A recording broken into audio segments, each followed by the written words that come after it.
No video. And then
All right, so, just as a reminder, the Nebraska Open Meetings Act legislates the methods by which public meetings are conducted.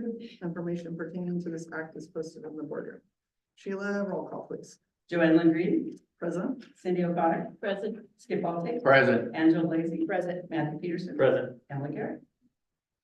And Kim. I move that we excuse Emily Garrett. Second. Roll call. Cindy O'Connor, Aye. Skip Altate, Aye. Angela Lacy, Aye. Matthew Peterson, Aye. Joanne Lingreen. And we'll review the purpose and direction. The purpose of North Platte Public School District is to prepare all students to be productive, responsible citizens in a safe, caring, supportive learning environment. Our direction is to prepare every student for success through high-quality educational programs delivered by highly effective educators who use innovative research-based strategies in a safe, supportive environment in collaboration with family, businesses, and community members. We could now have a motion for the publication of our meeting. I'll make a motion to approve the publication for October 24th, 2024. For the education committee. Sorry. You're good. Let's get out of here. Ready. You had just that little pause. I know. I'm sorry, Sorry, I had to breathe. Okay, roll call. Skip Altate, Aye. Angela Lacy, Aye. Matthew Peterson, Aye. Joanne Lingreen. Aye. Cindy O'Connor. Aye. And now for the approval of the agenda. We move to approve the agenda as published. Second. Roll call. Angela Lacy, Aye. Matthew Peterson, Aye. Joanne Lingreen, Aye. Cindy O'Connor, Aye. Skip Altate. Aye. And if you're please join me for the I pledge allegiance to the flag of the United States of America and to the republic for which it stands, one nation, under God, indivisible, with liberty and justice for all.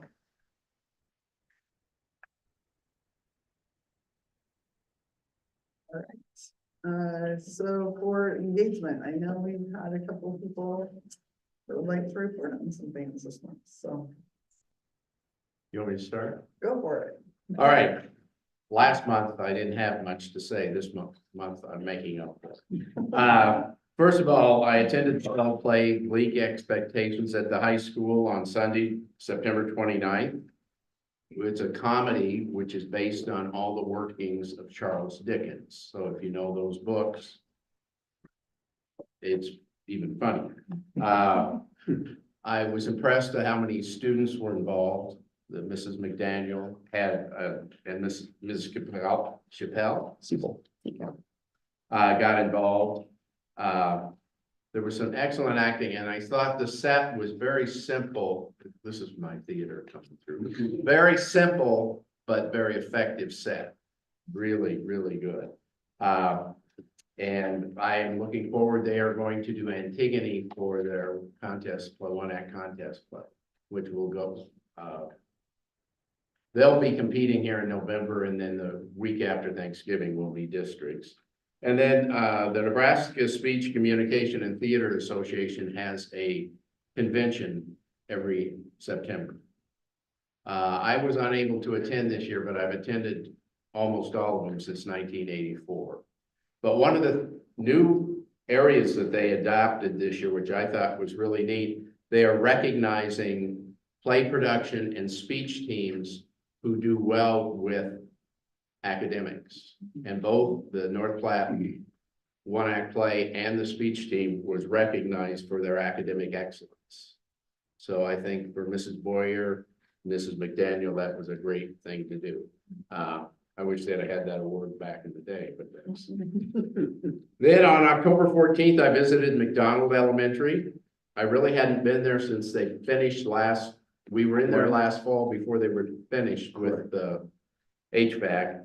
Had a great visit. I was kind of impressed when I went into the third grade classroom and they were discussing the nervous system. And I was, and they were getting the answers right and the brain stem and all this. And I thought that was really neat. Now I'll offset for a minute. we pick up my third grade son, Cade, from Eisenhower every day. So when he got in the car that afternoon, I asked him how he liked the nervous system today. He said, "What, you have a camera on me?" I said, "No, but I know that I was at McDonald's, they were doing it, I know you're doing it the same thing." And music fourth graders were playing instruments and reading the music and the notes, which I thought for that age group. All the classrooms I went in were totally engaged. I had a nice visit with Mrs. Flanders. She has a call home on the wall, picture of kids when they call home for something very good. And hopefully she wants the whole school in that by the end of the year. And there were probably 20 up there already. So I thought that was really nice. And it wasn't quite to the end of the term yet, and they were gonna put up attendance charts like 5 and below and all that. She showed me where that was going to go, so I might have to just drop in to see how that looks now. Real clean building, Stuart, as usual. Did you like Then, my vestibules? huh? Did you like my vestibules? Oh, you know I love your vestibules. I made sure I came at the far end, so I had to walk all the way through it. Thank you. Then I visited Adams Middle School on October 22nd, had a great tour of the building with Mr. Ayers. There's a lot of classwork up on the walls at Adams, which I don't remember seeing a lot of that in the past, but I thought that was really neat outside some of the, especially in the 8th grade area.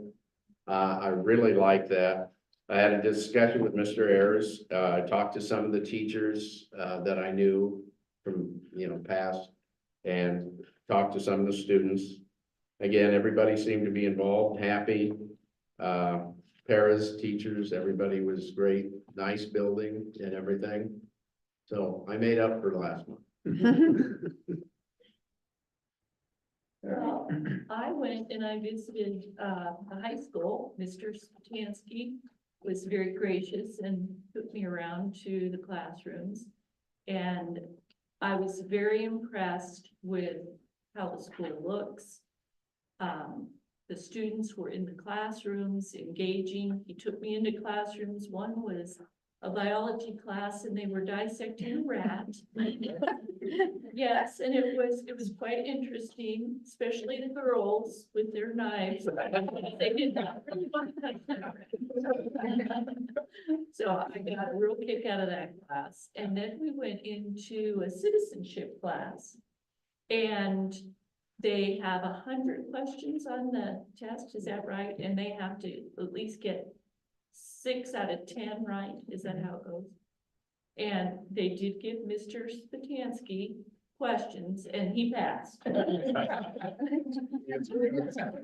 You're next. And I told him I thought he should bring that so the board could get a little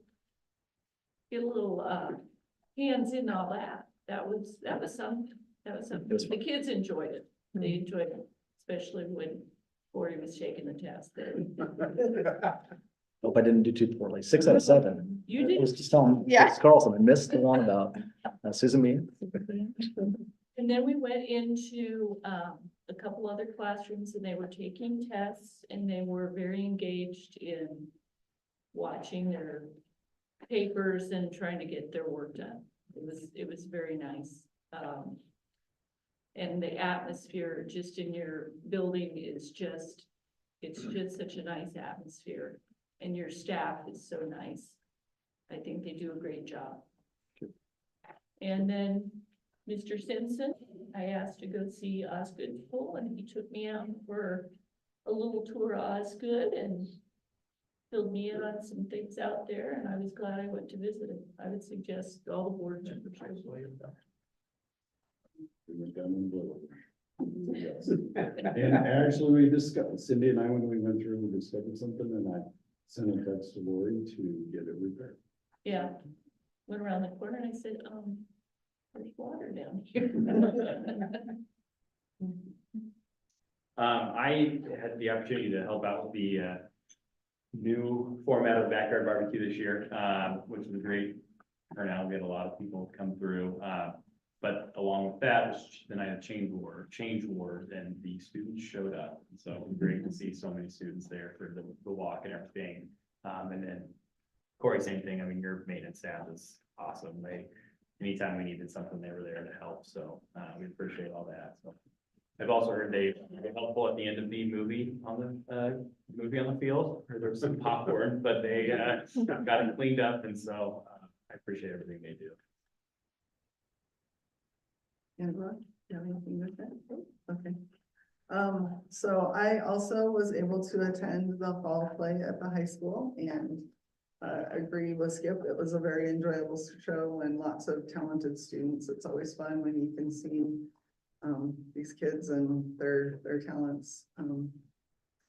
Also, I had a few opportunities actually to be in the high school this month, and one of them was for parent-teacher conference, and Mr. Spatansky pointed out that their signage is all complete now, I think, right? Yep. So, he mentioned to me how many parents have commented on how nice it is to be able to look at, just look up. And I even noticed on the gym, there's a home side and a visitor side. And I mean, there's a lot of signage there. So it's really great. Also, while I was there, Mr. Sweetberg was in between conferences. And so I popped in and just told him how much I appreciated his kids coming and sharing about the candles. And he shared a little bit more with me about some of the processes that those students are going through with learning.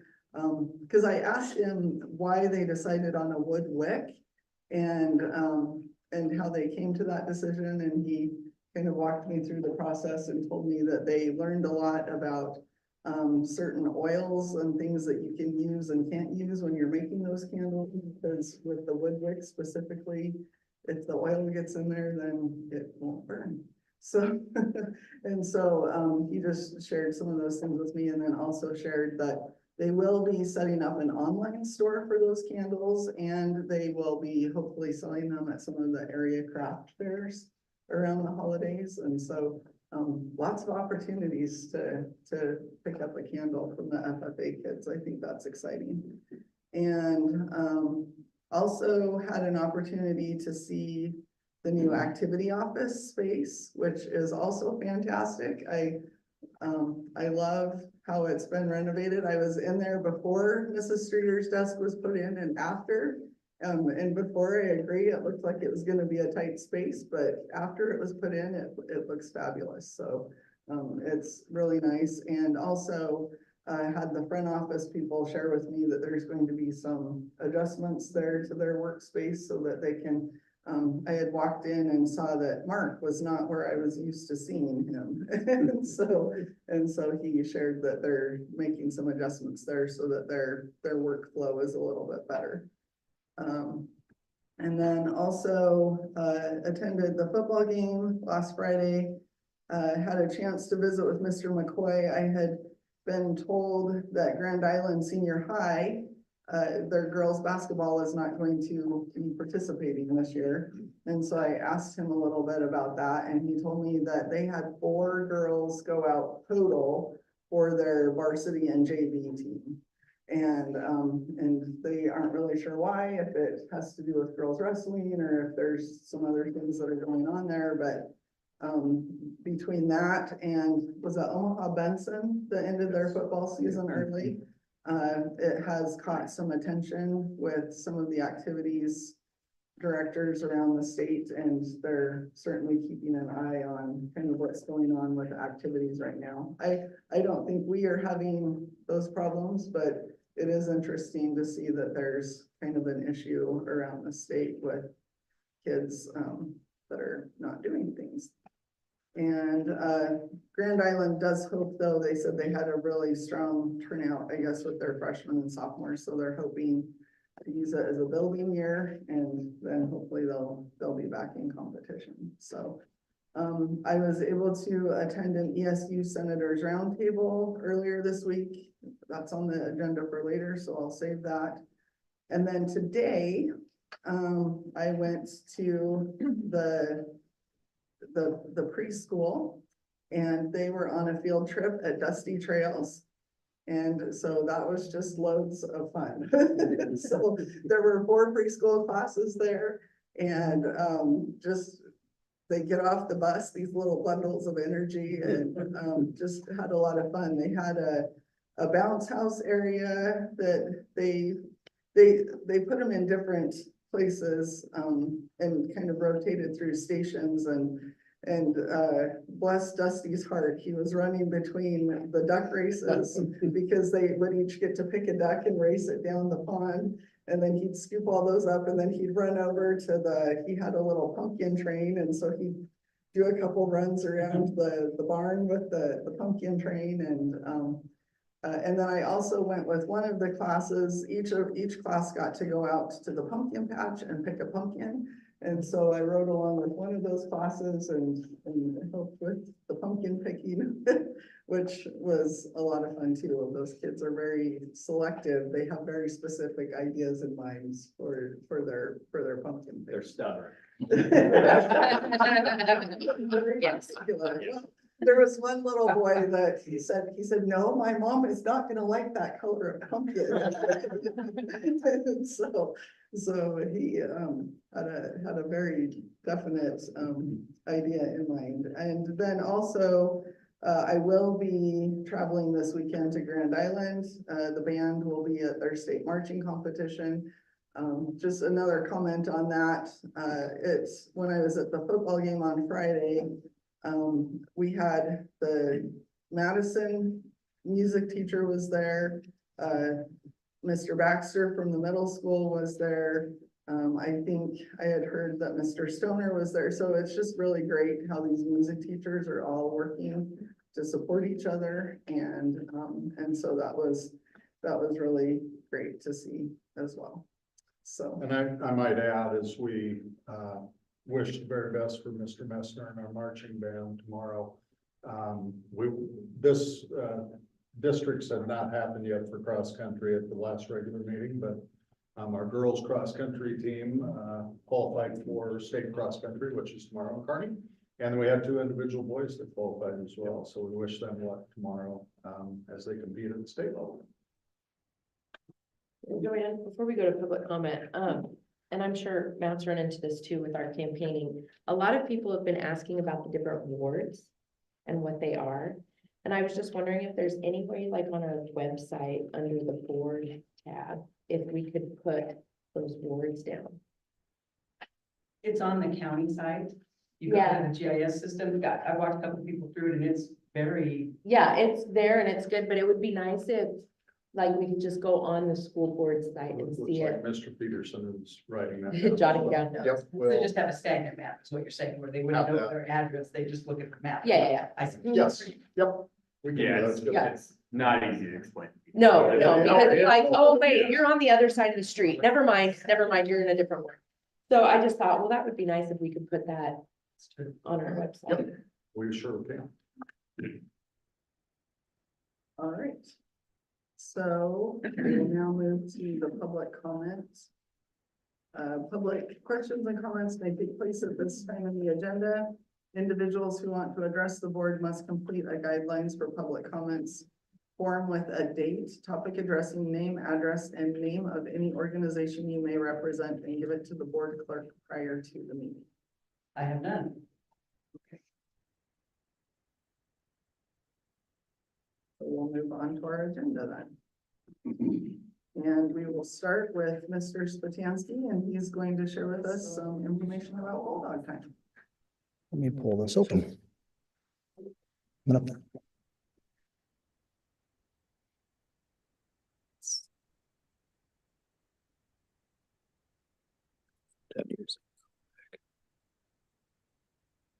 Oh.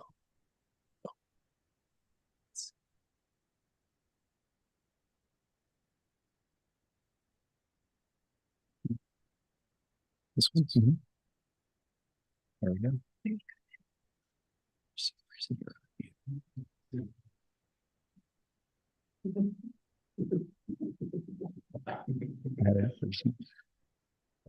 Feel better? Here, I'll stop here.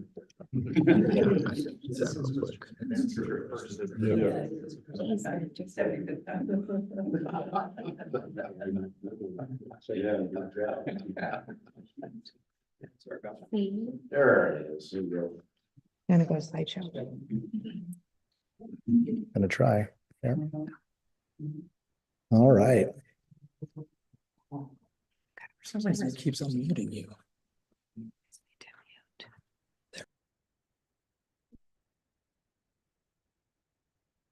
Thank you for having me here tonight to talk about a little bit of the activities we've got going on in Bulldog Time.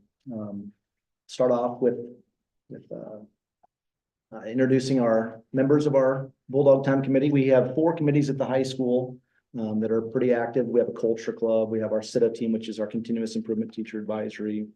We have our Bulldog Time committee, and obviously then our guiding coalition with our PLC process. So our Bulldog Time committee includes Mrs. DeVoe, Mr. Foster, Ms. Mason, Mr. McBride, Ms. Nagley, Mr. Parker, Mrs. Snively, Mr. Stevens, Mr. Sweberg, Mr. Whitney, and Mr. Zoll. And we meet with these folks monthly, and we plan out a lot of events that are taking place in our Bulldog Time in terms of activities for our kids, competitions and things of that nature. Many of the activities and competitions will take place in second semester with regards to things like cahoots, that'll be trivia. Some of our art contests will be pumped up. We have a paper airplane contest coming up here soon. But just things that will engage our kids and allow them to build a little bit of camaraderie. So I'll start off here then with career counseling. So Mrs. Foster has been working through our Bulldog Time to work with our freshmen and juniors up to this point. So I've included a link if you have that. I'll pull it up here as well. But this is a sample of what the freshman presentation looked like with Mrs. Foster. So she introduced the counseling team. She, let them know what the counseling team could help with. And she started talking right out of the gate with students about the importance of grades and making sure that message was heard loud and clear by our incoming freshmen, because that is the grade level that we most oftentimes struggle with academic issues. And if we can help kids get to 65 credits or more through their freshman year, chances of graduation approach nearly 100%. So we want to make sure that we're really pushing kids to understand how grades and credits matter. We talk a little bit about the getting involved and the opportunities to do that. And then we start getting into some of our prep pieces moving forward. Our freshmen are exposed to a program called Carney Bound. There are 12 students that are within that program that within that class that are selected for that program annually. I think this year it is 11, not 12, but we're really trying to help our kids springboard into that next step of life with little or no debt. They talk about the power of mentoring, and then if they are interested in becoming a part of that portion, then we, start putting them into connection with all of the communication pieces that we've got. One of those is a Google Classroom, so they'll have a class of 2028 classroom that will be available to them from now until the time that they graduate. Another key piece that we work on is we have the students go through their youth science assessment early on. So that will help us with a lot of pieces with regards to career planning, but also course planning in high school. Just point out to kids the things that they have strengths in, and there's refresher pieces that they can be exposed to as they move through their high school career. And we just talked to them about, some of the checks along this particular road here. And another piece that she's really done a nice job of organizing is pathways for our CTE programs. She's created a lot of really nice one-page documents that kids can look at, counselors can look at. And when students start those pathways, our goal is to have students finish those pathways so that within that reporting side of NDE, we're having a lot of kids that are eligible for some recognitions pieces on the back end too. So one of the things that came out of this was at graduation, we're going to look at having students wear a stole of sorts, and then having pins that they'll be wearing on there that will signify their completion of career education pathways, which allows a lot more kids to be recognized for the work that they do in school. And then we start looking ahead. So we want to make sure we're planting seeds for them about things that are coming up. One of the things that Mrs. Foster oversees is our career internship programming. And, she lets them know, prior to COVID, there was a lot of involvement. And it took a little while to get it going again. And here we are in the 24-25 school year, and there's about 40 kids each period this term that are involved in a career internship. So that was one of those presentations. And again, I could show you the junior, but you kind of get the idea of what that process looks like with Mrs. Foster. She's been a tremendous asset to our building, and she has a plan for working through freshmen, juniors, then she'll circle back with sophomores and make sure that all of our seniors have things wrapped up prior to. Can I ask you a question real quick? Yes, You guys have been really good about communicating a lot of things out. Are these things that have been shared with parents? they are within our class presentations, but they haven't been pushed out, all of them yet, but that's certainly something that we can do. Yeah, I know, especially for freshmen, it seems like that might be a nice piece for Yep. parents to have. Just so that they can kind of help keep their students on track. if Keep them in that's line, keep them something that pointing in the they- right direction. Yeah, we can certainly get that. It's pretty simple with Real Fair to get those things pushed out. They're all pretty much easily linked documents to push out as PDF. So thank you. The next portion of this is then our academic counseling. And this has been a pretty big push for us in the last couple of years, is to get back into the swing of doing individual student meetings. There are some group meetings that happen from time to time on common types of topics, but each student is brought into the counselor's office based on the alpha system, the first few letters of the alphabet, Mrs. Siri, then Mrs. Albrecht, Mrs. Julius, and then finally Mrs. Medina, and they work really seamlessly on this, the same messaging, and I'll give you an example of what those forms look like. But I sat in on both a junior and a sophomore planning meeting, and I was very pleased to see the type of work that was taking place and the thorough nature of it. So those forms look like this. So for senior meetings, you know, there's a certain set of checklists that they have in there, and things that we want to make sure that they're looking into: scholarships, ACT dates, things with the college fairs, and visits that we have upcoming. If we look into the junior meeting, you know, obviously they're going to be doing some credit checks and ensuring that students are on pace to graduate, and starting to really talk about those future planning pieces so that they have an opportunity to participate in those opportunities in the community with internships and such, if that applies to them. And we really hone in an awful lot in these meetings too on the ACT test prep, and I'll get to that portion here a little bit later. But we have updated 4-year plans pretty much in the works for every single kid. It's taken a long time for the 2 staff members that were on our counseling team last year and the 2 that are new this year to really get all of this stuff caught up. But we're at that point where I think most every kid, a parent can call up to the school and say, hey, I'd like to talk to you about my student's 4-year plan. They're going to get a pretty consistent response from our counseling team.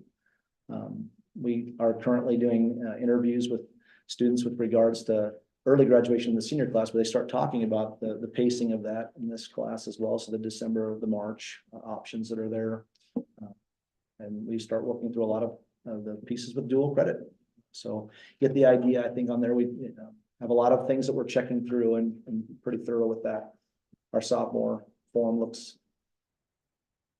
like this. And then obviously our freshman form would be here. So you know, our counselors have organized these pieces and like I said, are pretty consistent with how they're working through those meetings with the kids. And you know, another phase that we're working on is really trying to reach out and include parents in some of those discussions as well, so that they're not lost on these discussions. So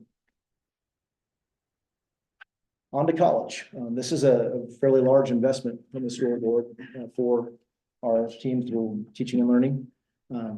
And this is the 3rd year of this implementation. We just had John Baylor on site on the 15th of October, and he did a great job of kicking off. We were able to push a video that he created. He created 3 videos for us when he was out. Mr. Willie was gracious enough to film him in the film studio, and he made them personalized for our students and our families. And he got those kids off and running, I believe. It was the most engaged junior group that I've had in those meetings in 3 years. And it was really exciting to see, you know, what started off with some incentives last year. We really talked to those kids. There were locked-in students that, you know, you look at them and say, this kid does not really come across as the most academic or willing kid. They were asking questions. They were taking notes. It was really awesome to see. And I didn't have to tell a ton of kids to move to the front of the room. It was like they just kind of gravitated. It was unbelievable.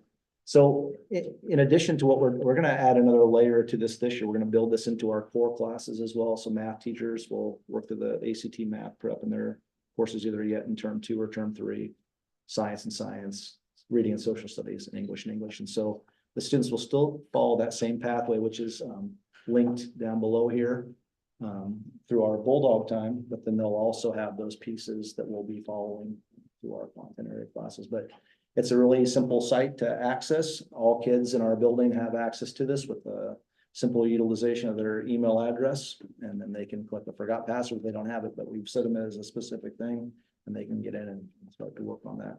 We are gonna start our our sophomore pre-ACT prep after break again. And we're also gonna layer in this year in Bulldog time, a freshman portion of that, which is the 8-9 test prep and study skills. So we'll have all platforms that are within that up and running, so.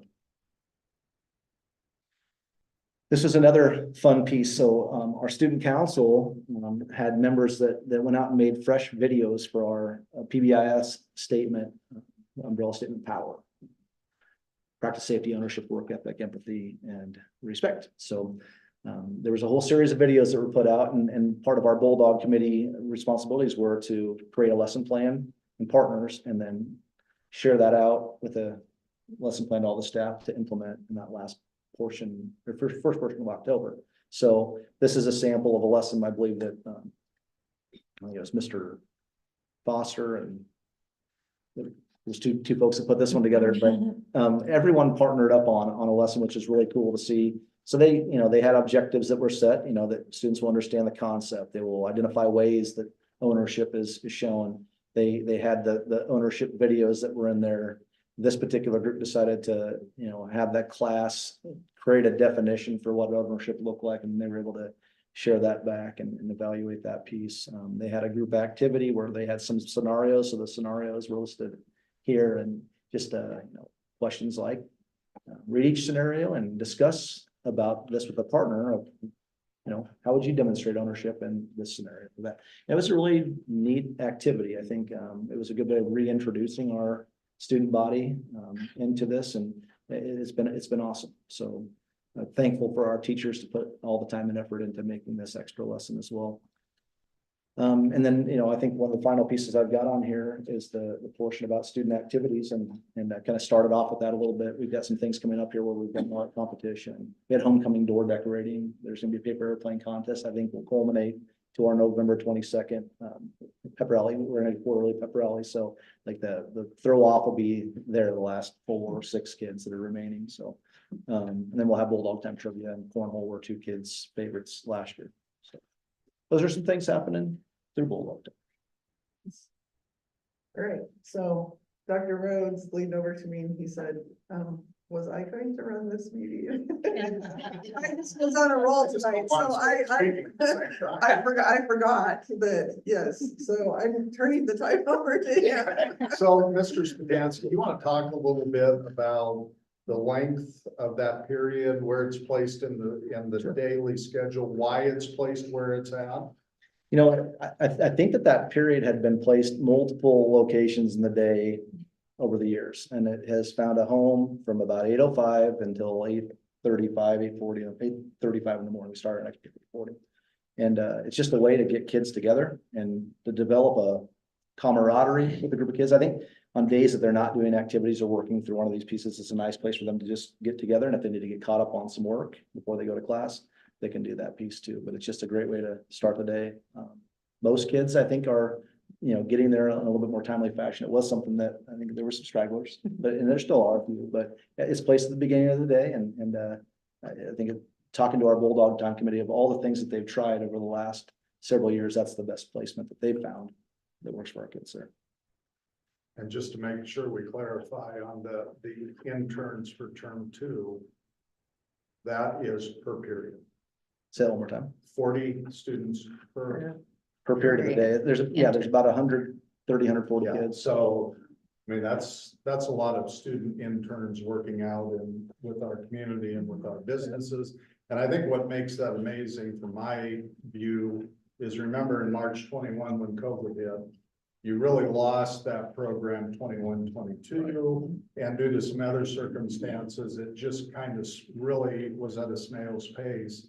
And here we're 24-25, and thanks to Mrs. Foster She's, and the partnerships she continues to develop across our community with businesses, just a phenomenal program. and I'll tell you that the job that she has done is nothing short of amazing, but the work that goes into that, I want to let you all know, like it's a lift. I mean, when there's so many requirements that go along with that in terms of site visits, and then she has them work on very thorough portfolios. There's just a lot that goes on with that particular program. And I don't know that there can be much more added to that one person can really honestly manage, because it is, matter of fact, I think it's probably pushing that right now. It is really, that's a big lift that she's undertaken with that. So.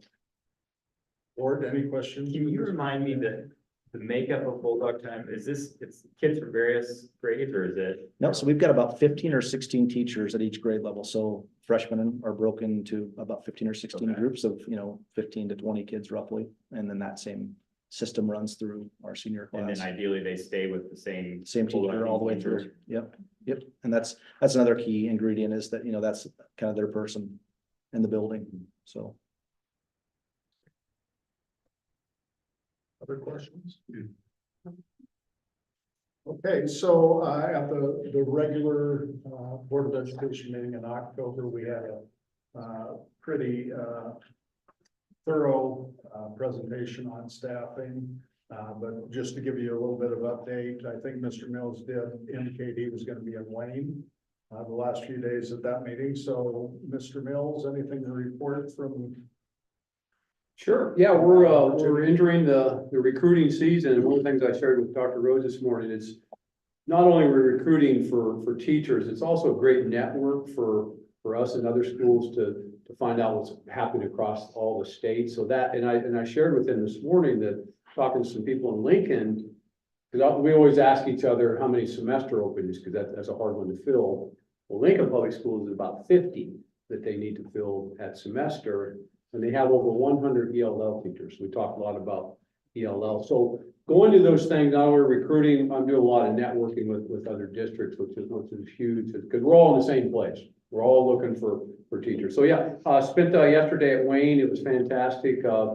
Recorded 22 kids that I talked to. And the reason I say that, because when you have a conversation, and these folks know that, you're talking for 4, 5, 6, 7 minutes at least. So, and the room is packed coming by. Of course, I'm looking for agricultural tags on their things and special education, but it's a great fair. And then we'll kick back next week with a trip to Lincoln and then Chadron on Wednesday. So we're right in the middle of getting this tripped off and feel really good about the recruiting season upcoming. I think we've shared numbers with the board before. The Nebraska Department of Education does a teacher vacancy survey every fall. And if you remember, the number that we've given has been about 920, 930 vacancies across the state that went unfilled. Well, unfortunately, the 24-25 surveys have been completed across the state, and that number has risen for this school year to over 1,200 vacancies were not filled across the state. So in the matter of one academic year, that number grew by over 300 teacher vacancies. So, we've said that over the years, we've been pretty lucky, I think, overall in terms of being able to find people for the openings we have, or be creative in how we're going to meet the needs of our kids. And it's just going to be continue to be a real issue, I think, across the state as we look at those vacancy numbers. So the other thing we have on here are the current resignations that we have. And you will notice one on there that is Mr. Stuart Simpson. So with that, I'm going to turn it over to Mr. Simpson. Thank you. Thank you, Joanne and Dr. Rhodes. I was going to do this at public comment during the regular board meeting, but working with them, they give me the opportunity because I really wanted to read this because there's many people in the same process. Now, before I go into it, Dr. Rhodes said this is the first time he ever got a 3-page resignation. And but when you've been in education for a while, Obviously, there's going to be people that touch, so if you don't mind. Dr. Rhodes in the North Platte Public Schools Board of Education, after much contemplation, months of mixed emotion, many conversations with my family, I'm writing to officially announce my retirement and tender my resignation as Executive Director of Finance, Facilities and Operation for the North Platte Public Schools effective on June 30th, 2025. Please know that this decision has not been taken lightly and has taken an ample amount of time for me to come to terms with.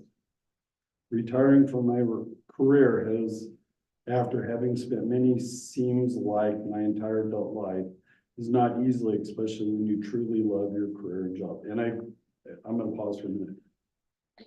My oldest daughter helped me write this, so. So if anything, you can look at her because she did a wonderful job. I have worked for 2 school districts over my 36 years and have served under 10 different superintendents, not including Dr. Rhodes. My first superintendent that hired me, Martin Peterson, was my mentor on school finance, and the guidance that he showed me in my formative years was immeasurable and has been what was always guiding me through every decision in my career. My heart will always go out to him and for what he taught me. Dr. Rhodes, you would be remiss if I did not specifically point out how much I appreciate your commitment to the students of North Platte and what education means. It has been a pleasure and honor to get to work with you for the past few years of my career, and this alone is part of what has made it hard for me to leave, and yet also what has allowed me to make decisions peacefully, knowing how much you care about the school district. North Platte Public Schools Board of Education and former board members, I have been with you all through some of the hardest times in our district in the past 18 years. Many of you have come to know me personally, and I'm grateful for the relationships I've been able to develop and maintain. It has always been my goal to serve the board and provide them with the greatest amount of detail in regards to the budget, while also keeping in mind the ultimate goal of the school district to serve students. So this letter goes on for pages. If I took time to thank and praise every other employee or colleague I've come across during my career, that has had an impact on me. However, there are specific people I've had the privilege of being able to call a friend in specific departments of people who I will forever hold in my heart. Earl Jones and Jim Darrow were my first maintenance and ground employees I had the privilege of overseeing and working with at Alliance Public Schools. Over time, they became friends, and I could always lean on for the help and guidance in providing the quality of our building and grounds. Upon my move to North Platte, I quickly acquired the maintenance and grounds and custodial department due to my previous experience. Eugene Persley was pivotal in my transition as a new administrator in North Platte Public Schools. He ran a tight ship and made time for fun and laughter, and he truly knew how to take care of his employees. He knew everything about every employee and how to use each person's talent to the betterment of the district. He will forever be remembered by me as a rock and a pillar in my transition to the district. Throughout my tenure,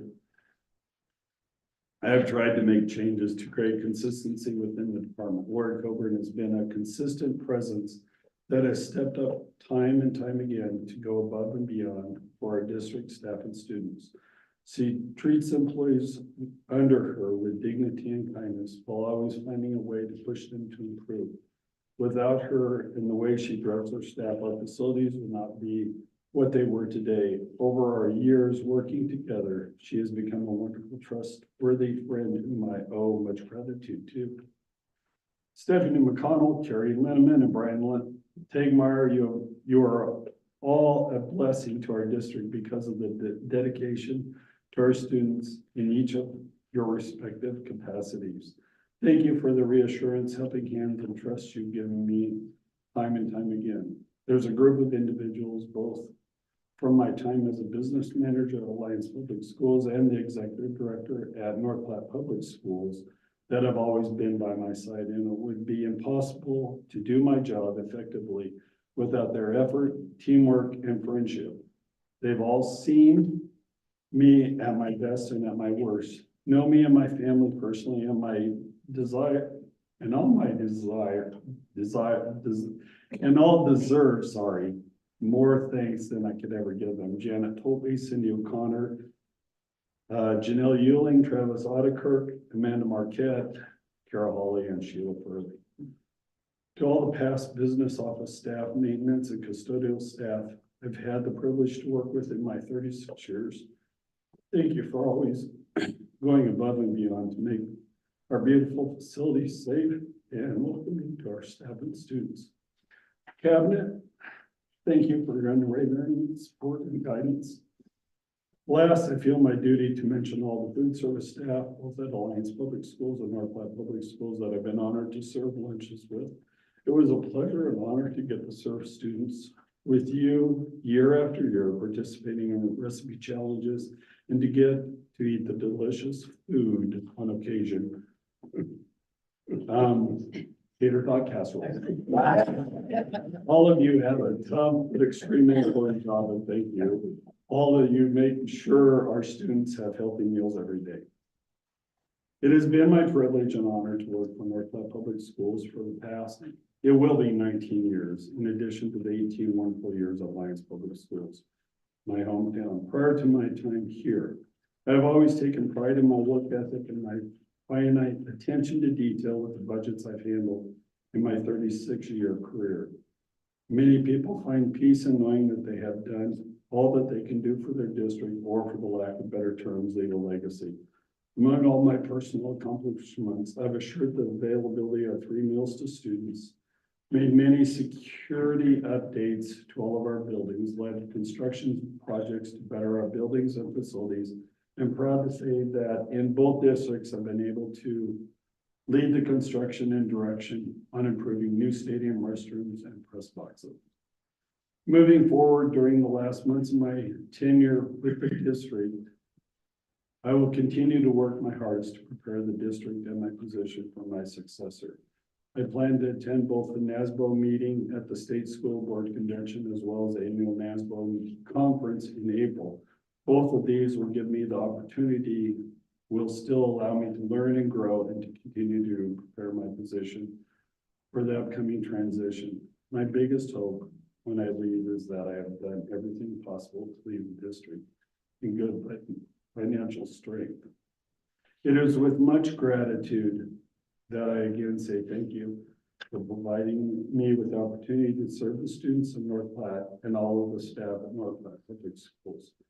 I have no doubt that these last 8 months will have the many ups and downs while I get to celebrate all of my accomplishments and at the same time experience all the laughs as a school district administrator.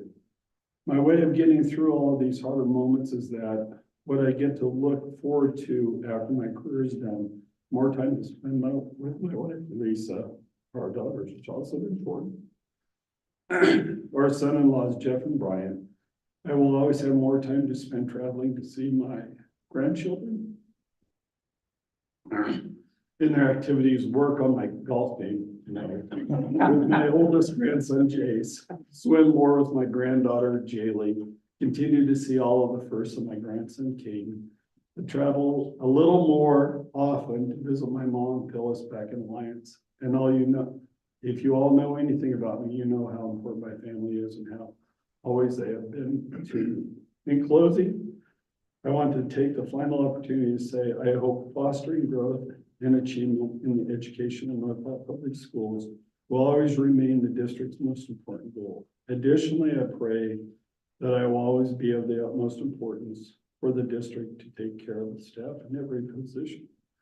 Those of you who know me well know how much I love coffee, particularly a good cup from Starbucks, and how I equally enjoy treating others as well, especially on special occasions or for celebrating a job well done. Staff cannot take care of our students while pouring from an empty cup. Never forget to take care of yourself in order to serve others. Thank you.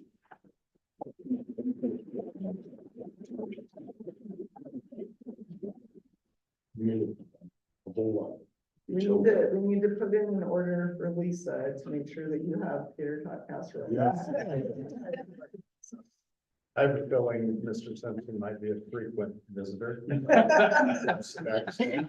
So it might be hard to actually grab his swipe cards. Mr. Simpson and I came into the district the same year, and he's been an icon here at North Platte Public Schools. I can confidently say that, you know, our current NPPS staff, board, and past employees, past board members in this community, thank you very much for your years of service to the children and the families of this community. So the only thing I would tell you is you have 8 months left. You're not done yet. But thank you. So we'll let Mr. Simpson kind of get his emotions together. I told him there'd be no tears. Yeah, I know, it was pretty good.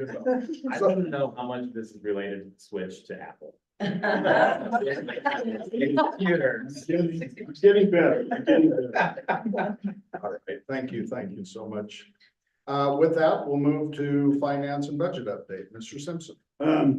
Really, what you have in front of me is your budget calendar, and I'm not gonna bring it up. Sorry, hang on, I can share quickly, sorry. And then I'll do that. On the budget calendar, you get a document from the State School Board Association identifying everything that goes on during a month, but it's on a calendar year, not on a school year. I have always used a school year calendar because there's many points that we're gonna identify throughout the school year as we build the 25-26 budget. So for example, we're coming up to the last Friday enrollment on November 1. We received our preliminary evaluations for next year's state aid. We've submitted our poverty and EL plan, but that will not take effect.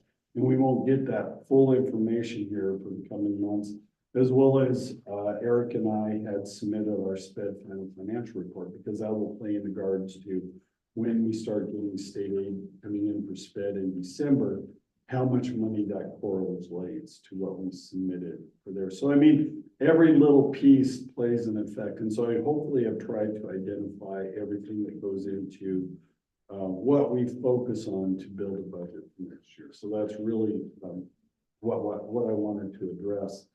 The other piece is the adjustment position. And Dr. Rhodes and I get that mid to late October. What happens at the state level is that our county submits it to the state. They then go through it, verify it, and as you know, in the past, we've always had a increase in our adjusted valuation because it was not at the level that it's supposed to be. Well, if we take a look quickly at this document, you can see, for example, residential property was valued above the 98%. So they reduced that down by $38 million. Same way with ag land, it's not valued at 70, so you're getting they have to raise it to meet the 70% threshold at the state. Overall, though, you notice that we do receive a now decrease in adjusted valuation, which will reflect on our state aid calculation for the 25-26 school year. We'll bring that back here in the months to come once we start receiving some of the data. That's it. Is this the first year they've decreased it in a while? Yes. Usually they're, Yeah. And we'll. which benefits, right? Benefits. Clarify that. Yes. Yes, this is a positive Yes, for this is a positive. next year's state. And we'll be able to, when we go into looking at our rough calculation of state aid in January, I think it is, we'll be able to show you some of the past histories of how that adjusted value was. Cool. Okay. Any questions for Mr. Simpson? So as Mr. Simpson indicated, you know, the budgeting process, we asked the board to adopt the budget. We get that adopted, we start our school year, we get into September, and then that whole cycle starts over again. So budgeting is a year-long process. We did have a North Platte Public Schools Foundation meeting today, our monthly meeting, and there's two other areas that seem to be year-long and never stop as well. And one is staffing, it's ongoing, it's recruitment. It's kind of a 12-month calendar. And then the other one is legislation. So a lot of things are happening right now with some interim studies and some of those different types of things. But I think those three in general, particularly staffing and legislation, in recent years have become just more, it's 12 months. You don't wait for the session to start in January in terms of legislation. So just to give you a little bit of report on our Western Nebraska Administrator meeting, and we probably really haven't communicated this out. I know you probably have seen it on various updates and WNA. So I think you know that we are, our professional organization as administrators is the Nebraska Council of School Administrators. And then there are affiliates off of that. So like NASA is the superintendent group, but it's all regional based then. Your affiliates meet regionally. So if you would just go right east of Brady and you would draw a line all the way north and south, that whole portion to the west is Region 5. And our Region 5 group is what we call Western Nebraska Administrators. So regionally, your affiliate meets 3 times a year, once in the fall, once in the winter, and then once in the spring as well. So our fall meeting has always been at Bridgeport. The winter meeting is a little bit longer. It's actually out in Alliance, where Mr. Simpson is from. So a few weeks ago on October 16th, I attended the fall meeting. Give you a little bit of idea. We talked a little bit about legislation. Mike Delaney, who's the executive director of Nebraska Council of School Administrators, he usually prepares a report. Not a lot to report on legislation. Again, if you remember from an update from a few weeks ago, I put in the interim studies that are coming up that are directly related to education. Those are beginning in November. So there'll be some different hearings that take place as well. Generally speaking, if there is an interim study that's being done, you're going to see some sort of a legislative bill placed on the floor by that particular senator, or it could be committee-based as well.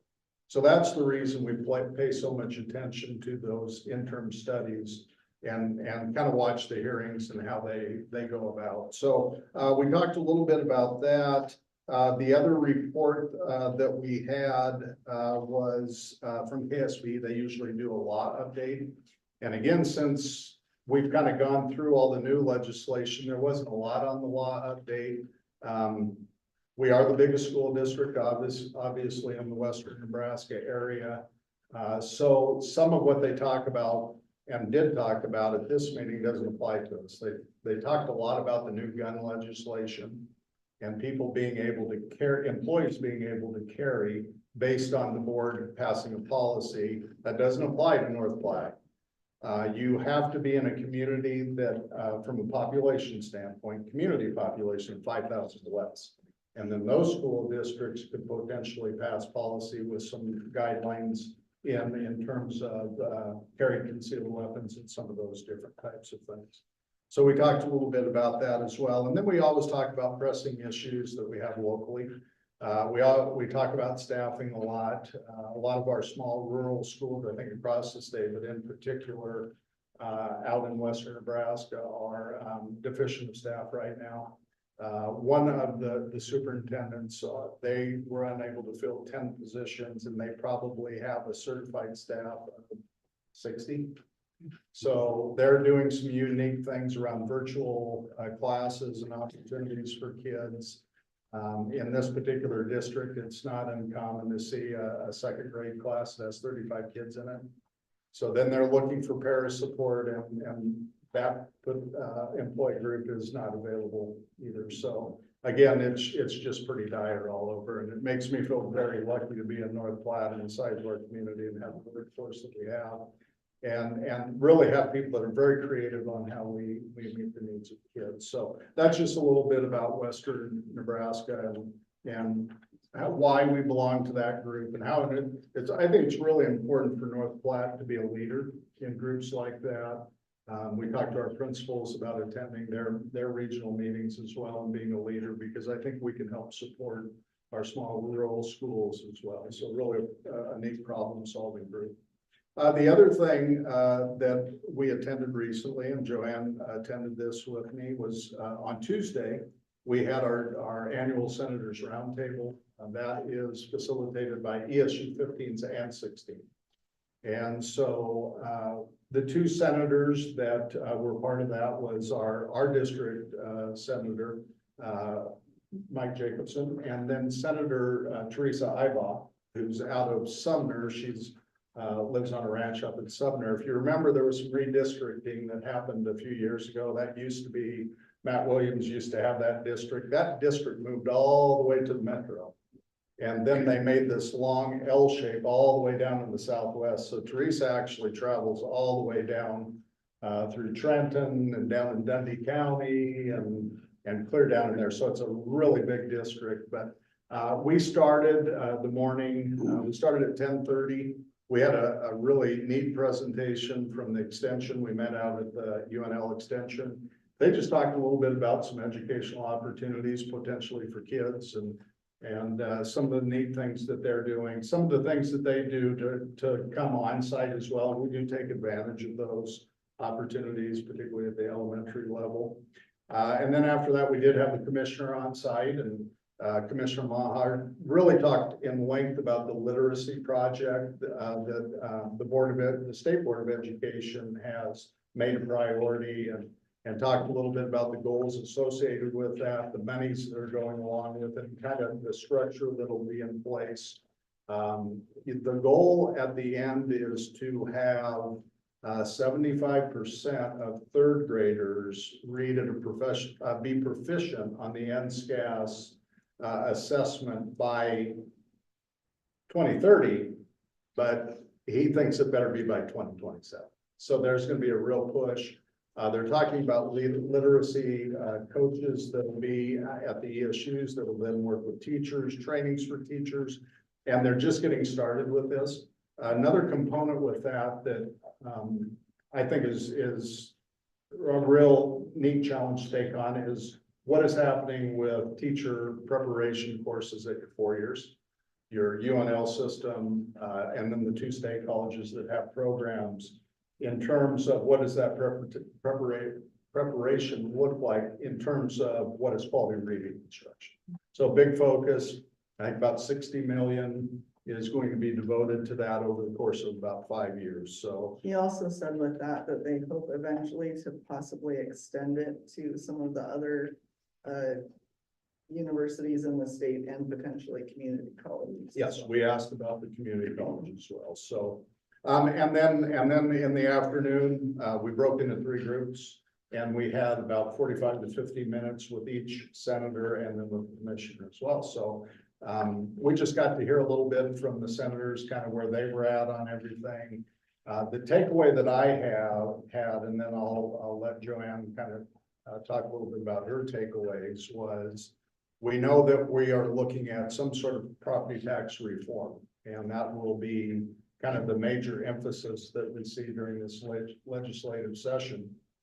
And of course, that has a big impact on public education, since we're the #1 user of property tax dollars across the state. But Senator Jacobson really thought that they were going to play the long game with this, and it probably was a 2 to 3 year plan. So I don't know what that looks like for sure. There was some talk about sales tax exemptions like there was last session. I think you probably will see some legislation that'll have some of those exemptions taken off, and those will be back on sales tax rolls.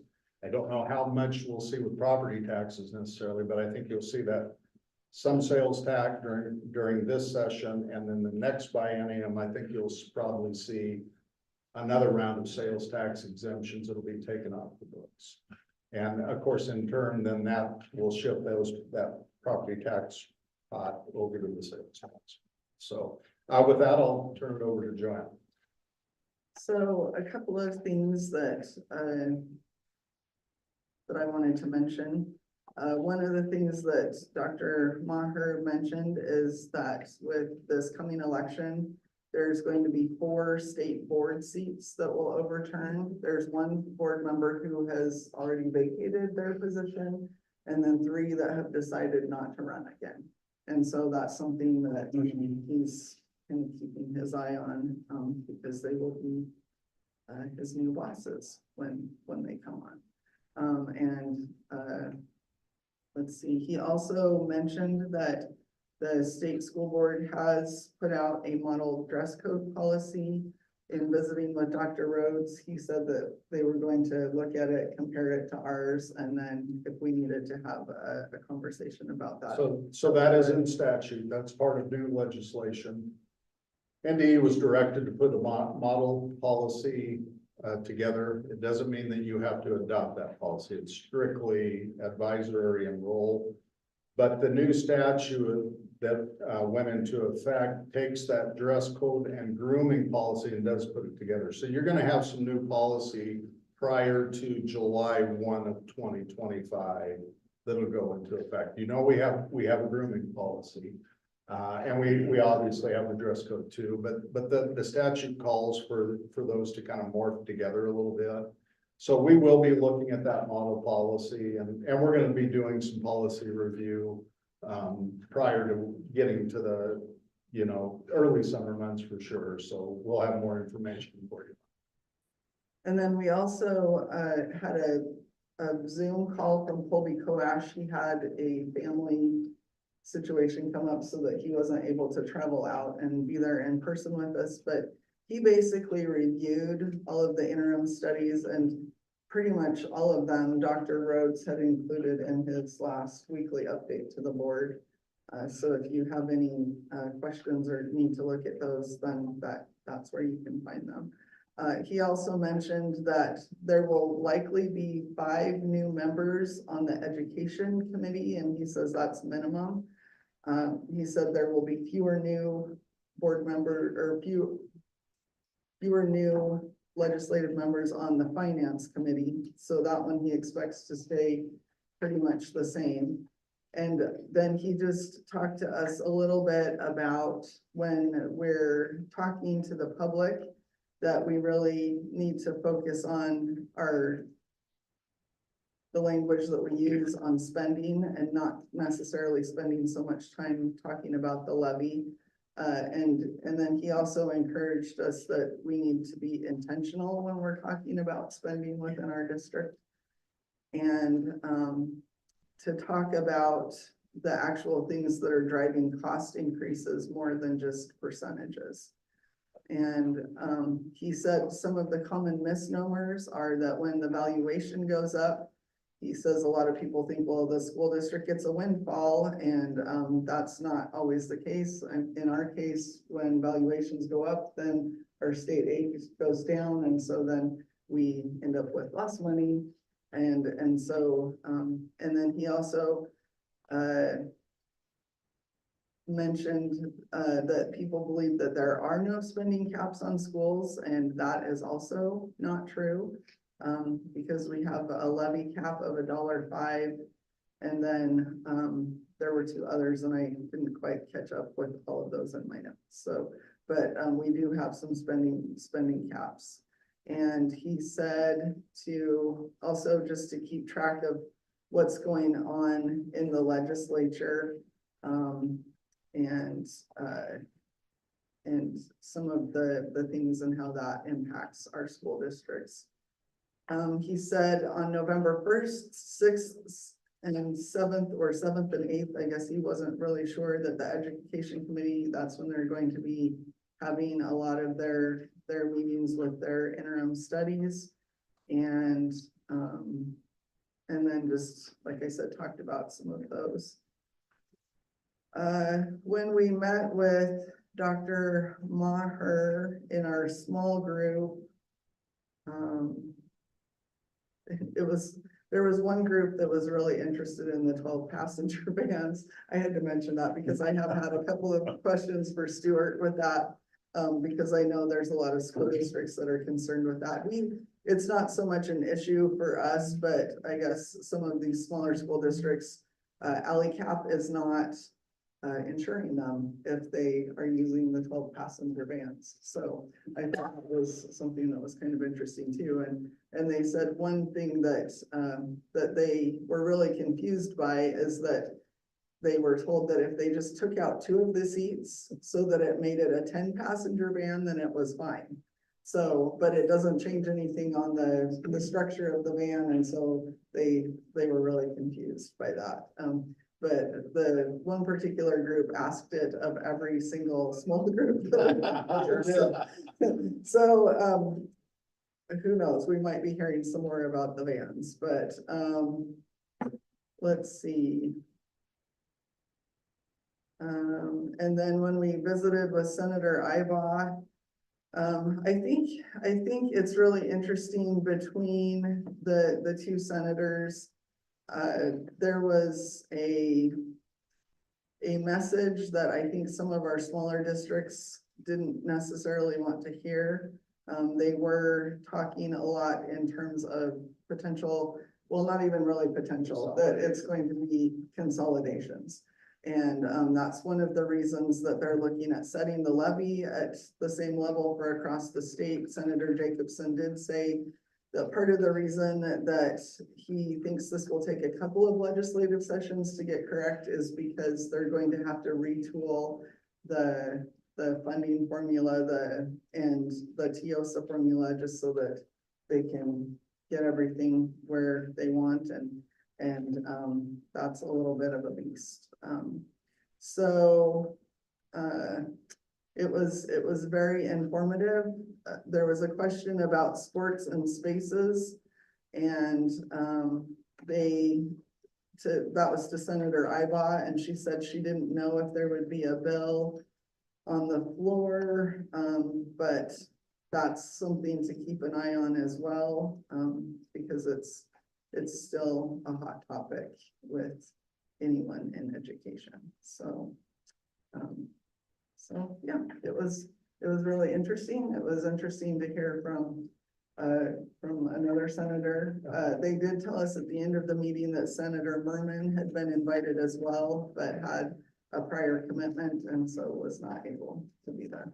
So I think the thinking right now is Senator Merman most likely will chair the education committee again. Yeah. And so I think he will be the leadership with that committee. Sports and spaces, just as a reminder, that was 575. That was a Calif bill, Senator Calif. So I think part of the not knowing where that's going to go is Calif is up for re-election, and that is a contested senatorial seat. So I think if she is re-elected, that will come back, and so you have 15 new senators for sure, potentially 17, and so the floor could change drastically based on partisanship, even though it's not supposed to be that way with the unicameral. So a lot of unknowns until we get past the election. So really neat. That's the first time we had ever done small groups with the senators round table. Usually it's the big group and they just present to us. So it made it nice, a little bit less informal and a little bit more comfortable. So any questions on any of those items? Okay, thank you. okay, so I will call for a motion to adjourn. Make a motion to adjourn. Second. Roll call. Matthew Peterson, Hi. Brandon Green, Aye. Cindy O'Connor, Hi. Skip Hall. Aye. Angela Blake. Hi. And it passes. Remember, I was ready to go. We're going to. I know. What's your